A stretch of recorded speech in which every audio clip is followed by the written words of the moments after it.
BJP रे मिसिबे चंपाई सोरेन गत सप्ताह मुख्यमंत्री पदरु देइथिले इस्तफा।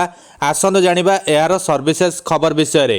झाड़खंडर पूर्वतन मुख्यमंत्री तथा जेएमएम नेता चंपाई सोरेन शुक्रवार दिन भारतीय जनता पार्टी तथा बीजेपी रे मिसिबाकु जाउछंती। विलंबित रात्रि रे एक एक्स पोस्ट जरिए हेमंत विश्व शर्मा सूचना देइछंती।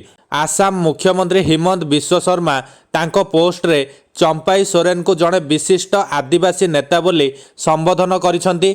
गत सप्ताह 67 वर्षीय नेता चंपाई सोरेन जेल रु बाहरिबा परे मुख्यमंत्री पदरु इस्तफा देइथिले, जहाँ परे मुख्यमंत्री हेबा पई हेमंत सोरेन को बाट सफा हो जाइथिला।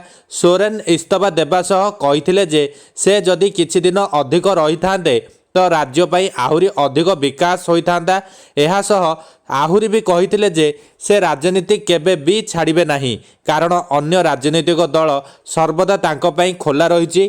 1990 मसीह झाड़खंड राज्य गठन करिबारे चंपाई सोरेन को भूमिका थिला गुरुत्वपूर्ण। से दलीय कर्मी सह मिसी राज्य पाई तांकर अनुदान पाई झाड़खंड टाइगर भाबरे भी से जणाशुना।